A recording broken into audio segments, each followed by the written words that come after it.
5 de la tarde con 9 minutos, escuchamos a Blondie con Heart of Glass y ya tenemos acá en el estudio, listo para entrar en la conversación y a nuestra entrevista del día de hoy, a Rodrigo Cienfuegos, director del Centro de Investigación para la Gestión Integrada de Riesgo de Desastres, CIGIDEN, ingeniero hidráulico y además académico de la Universidad Católica, experto en tsunamis, marejadas y otros desastres naturales, ¿no es cierto? Que, bueno, tenemos muchos temas que hablar a propósito de esto, Rodrigo. ¿Cómo estás? Bienvenido al programa. Hola, gracias por la invitación. Un placer tenerte acá, porque, claro, efectivamente, ¿no es cierto? Sabemos que en Chile los desastres naturales es pan de cada día, sobre todo en las temporadas más estivales, ¿no es cierto? Por un tema de los incendios, los vivimos cada verano, ¿no es cierto? Y después, durante el invierno, estamos entrando en esta temporada donde los aludes, los desbordes de ríos, los marejadas, ¿no es cierto? Y otros tipos de anormalidades, digamos, naturales, ¿no es cierto?, se suceden, lo que provocan desastres, por supuesto, una cantidad de daños importante. Y tengo entendido que la institucionalidad respecto al tema de prevención de riesgo y de desastres naturales no ha cambiado desde el terremoto del 27F del año 2010, o sea, llevamos casi una década sin haber cambiado en nada esa institucionalidad. O sea, lo que ocurrió en el 2010, ahí quedó como de manifiesto toda la falta de preparación, y específicamente un tema, ahí se vio el problema de los tsunamis, que era algo que habíamos olvidado. En particular, claro. En particular, entonces eso fue, los terremotos generalmente tienen la capacidad de ser muy extensivos, abarcar muchas regiones con mucho daño. Nosotros afortunadamente el tema de terremotos lo hemos tomado bien en serio desde allá hace varias décadas, porque nos ha afectado de manera mucho más ¿Ese es el evento más crítico los que están monitoreando? O sea, ese fue un evento que produjo varios cambios, primero por la gran extensión, por el impacto en el nivel de daño que produjo, y también porque vino acompañado de un tsunami que no ocurría desde 1960. Y hubo ahí toda lo que fue la respuesta de emergencia, en esa oportunidad no hubo ni siquiera alerta. Claro. Estamos hablando de la actitud que tuvo ONEMI. El 2010, ¿no? Exactamente. Entonces ahí como que fue todo el fracaso de la institucionalidad. Sí. Y de hecho nuestro centro de investigación surge como un llamado a un concurso de la agencia de CONICET para poder acercar la ciencia, la investigación hacia las mejoras que requería el país.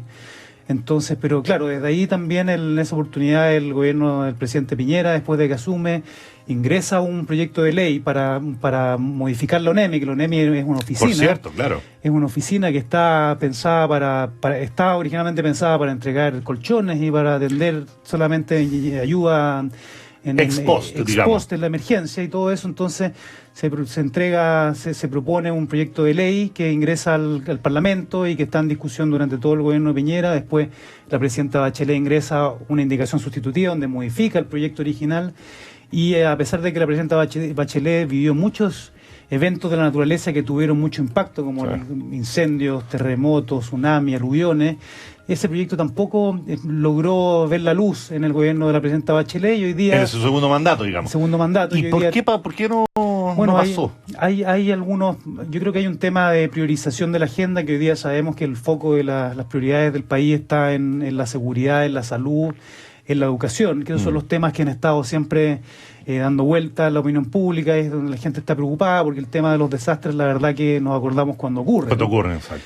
Y esa es una razón, y otro que hay también elementos que tienen que ver con cómo articular las Fuerzas Armadas, por ejemplo, también el su rol, participación, que es muy importante que esté bien regulado eso, la participación de las Fuerzas Armadas en emergencia, pero también en la prevención.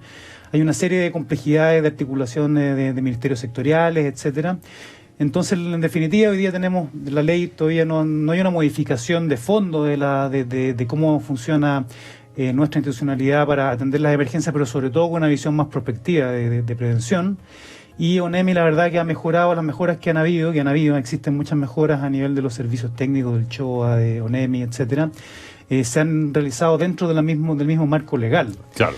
Eso hace que hay dificultades, por ejemplo, sobre todo lo que es la construcción de nuevas urbanizaciones. Seguimos construyendo riesgos, seguimos construyendo urbanizaciones al borde del mar, que no toman en cuenta la realidad natural. Y los peligros, claro. Los peligros. ¿Y por qué sucede eso? ¿Por un tema de terquedad chilena? Es que no está el mandato que tiene que ser que prohíbe, de muy arriba, que ordena cómo ocupar ese espacio, porque hoy día eso está en manos de los municipios, de los consejos municipales, y ahí existen intereses que son bien diversos, Y eso es lo que habría que ordenar, o sea, un tema urgente para poder tener una buena planificación y poder proyectarnos, por ejemplo, el uso del borde costero en forma más sustentable para el futuro tiene que ver con tener esa ley de borde costero o ese mandato de qué es lo que se puede hacer y lo que no se puede hacer, digamos, en ese espacio que además es un espacio de buffer natural de mitigación de las marejadas, de los tsunamis, etcétera. Ahora, en ese sentido, el grupo que tú lideras, me contabas fuera de micrófono que, por supuesto, está más orientado y más vinculado al tema científico para lograr justamente una mejor prevención. Cuéntame un poco cómo es el proceso que están desarrollando ustedes. Bueno, nosotros llevamos ya 6 años de trabajo financiados por CONICYT, por el Ministerio de Educación, y además las universidades que conforman nuestro centro, que es la Universidad Católica acá en Santiago, la Universidad Católica del Norte en Antofagasta, la Universidad Santa María en Valparaíso y la Universidad Andrés Bello, además de investigadores de otras universidades que se han ido incorporando. Y el desafío es formar equipos multidisciplinarios con investigadores de distintas facultades y distintas universidades para abordar el problema, que es un problema muy complejo porque uno no lo puede abordar solamente desde la ingeniería hidráulica o solamente desde la ingeniería sísmica, y tenemos que incorporar además las ciencias sociales para poder, las medidas que uno diseña o que imagina desde el aspecto científico-técnico, no siempre van a tener un buen desarrollo, una buena acogida si no tenemos la mirada también más social, correcto, más comunitaria. Y esos son los desafíos.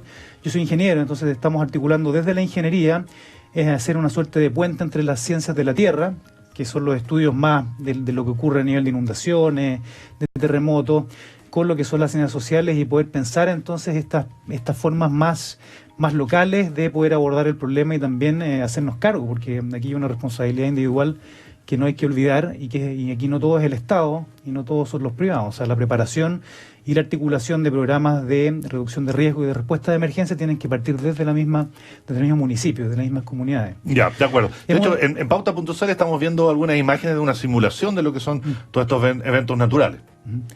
Sí, hemos trabajado bastante en la primera etapa, sobre todo en la conexión de terremotos con tsunamis, anticipando, por ejemplo, eventos que no han ocurrido y cuáles podrían ser sus consecuencias. Proyectando. Porque yo creo que la gracia finalmente de todo esto, y que ONEMI justamente no tiene a propósito lo que tú me comentabas hace algunos minutos, es justamente el tema de prevenir, anteponerse, digamos, a la eventualidad de un desastre natural. O sea, eso es justamente una de las cosas que vimos que hace falta que se incorporen dentro del Estado, esa capacidad de análisis prospectivo, que es lo que hemos estado nosotros trabajando. Cómo podemos llegar a estimar los posibles efectos que pueden tener situaciones que podemos proyectar desde el conocimiento científico. Un ejemplo claro es el posible terremoto y tsunami en la zona norte del país. En la zona central estamos investigando también un evento probable, que es un evento equivalente que ocurrió en 1730, que es el mayor terremoto que ocurrió en la zona central, ocurrió hace casi 300 años, y los que hemos tenido en 1906 y en 1985 incluso son terremotos mucho más pequeños que no generaron tsunami. Entonces tenemos escenarios probables de un gran evento que puede afectar la zona central, y yo creo que ahí tenemos que estar pensando cuáles serían las consecuencias para poder prepararnos mejor frente a esos escenarios. Lo mismo hemos estado trabajando también por el tema de aluviones, que es algo que se ha acrecentado. Acá en la zona central, por supuesto, claro. El clima es algo que nos ha sorprendido y ya estamos cada vez más convencidos de que esa exacerbación de los eventos extremos está ocurriendo y asociado al cambio climático. El cambio climático antes era algo que se veía como muy lejano porque hablábamos de los gases de efecto invernadero, que aumentaba la temperatura, pero las consecuencias de eso todavía no estaban siendo tan visibles, y hoy día sí.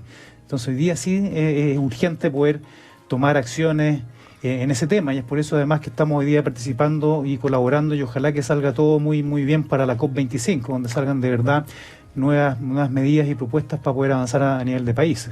Pero sin embargo me queda dando vuelta un poco, Rodrigo, lo que tú decías respecto a estos eventos eventuales que podrían suceder, como son los terremotos, los aludes. Sabemos que, por ejemplo, acá en el caso de la zona central, ¿no es cierto?, los aludes, cuando ocurren estos cambios de temperatura, ¿no es cierto?, que generan desprendimientos de tierra y de lodo, ¿no es cierto?, y agua que vienen de entre los cerros, en un valle, se sabe, ¿no es cierto?, que terminan atosigando toda la capital finalmente, provocando miles de inundaciones, ¿no es cierto?, desbordes de ríos, de acequias, de zanjas, de lodo en las calles, ¿no es cierto?, y sin embargo, siempre tenemos el mismo problema, incluso con las lluvias. Las lluvias, cuando llueve torrencialmente 24 horas, por decir alguna ventana de tiempo, la ciudad se inunda, colapsa, los alcantarillados, la electricidad se corta. ¿Por qué somos todavía, a pesar de que vivimos constantemente estos eventos naturales, por qué somos todavía una ciudad, digamos, una urbe tan frágil? Bueno, las ciudades, y no solamente Santiago, fueron construidas utilizando las redes de drenaje naturales. O sea, eso no fue respetado en la manera en que hemos ocupado y en la que hemos urbanizado la ciudad. Ese es un primer problema que es bien estructural. Es decir, tenemos el cauce del río, tenemos las quebradas y hemos construido muy cerca de esas zonas que habitualmente permiten amortiguar las crecidas. Entonces, ese elemento lo vemos en todas partes. Y es difícil de cambiar una vez que la ciudad está construida. Eso se podría mejorar con lo que conversábamos antes, un ordenamiento territorial que identificara esas zonas, etcétera. Para adelante, ojalá que podamos hacerlo mejor. Y después lo que ha ocurrido en términos de la intensificación de las lluvias, por ejemplo, es que el diseño de nuestros sistemas de evacuación de aguas lluvia, etcétera, está hecho con estadísticas que están cambiando. Les queda claro eso establecido en el norte. En el caso del norte, las ciudades, las casas, las edificaciones no están preparadas para la lluvia. Son lluvias algunos milímetros al año, y ahora estamos viendo que esas cada vez más común. Lluvias se están concentrando, están cayendo, a lo mejor en las tendencias a nivel medio no son tan distintas, pero se concentran en eventos bien específicos. Entonces las estadísticas debido al cambio climático están cambiando y nuestros diseños están quedando obsoletos.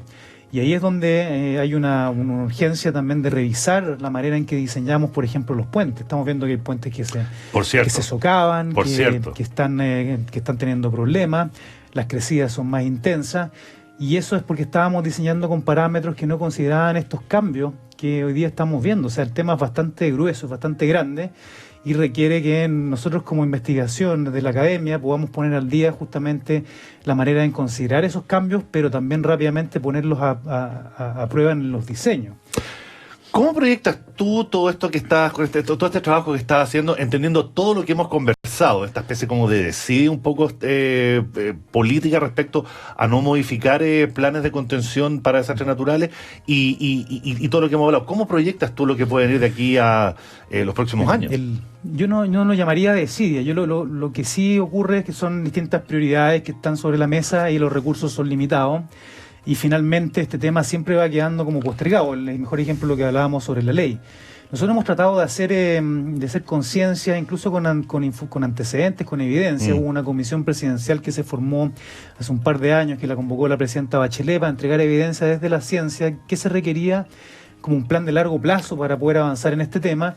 Se entregaron las propuestas y se ha avanzado algo, y ahí demostramos que invertir en resiliencia tiene un beneficio futuro para el país, pero el problema es que ese beneficio no se sabe exactamente en qué ventana de tiempo va a ocurrir. Y cuando tú no tienes la certeza de que tu inversión va a tener un retorno el día de mañana o en los 4 años que dura un gobierno, obviamente eso se va postergando. Entonces, pateando, claro. Tiene que ver con eso, tiene que ver con una mirada, con la ventana de tiempo en la cual hacemos nuestras evaluaciones, todos, porque nosotros también no estamos pensando cuando tenemos los recursos, no estamos pensando en 20 años más, estamos pensando en lo que vamos a hacer mañana. Ahora, Rodrigo, tú estuviste hace poco en Japón, tengo entendido, ¿no? Y estuviste viendo también justamente estos temas de institucionalidad, entendiendo que Japón también sufre estos eventos naturales. Sí.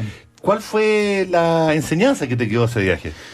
Bueno, estuvimos ahí en una reunión de varios centros de distintas partes del mundo, muy vinculados a la parte científica, pero preocupados de cómo se transfiere eso y cómo se toma en la toma de decisiones. Y eso está ocurriendo lentamente, pero con cada vez mayor conciencia, el traspaso hacia los gobiernos, a través de organismos como la ONU, como la COP25, como estos grandes encuentros de donde se fijan los marcos de acción y los compromisos de los países.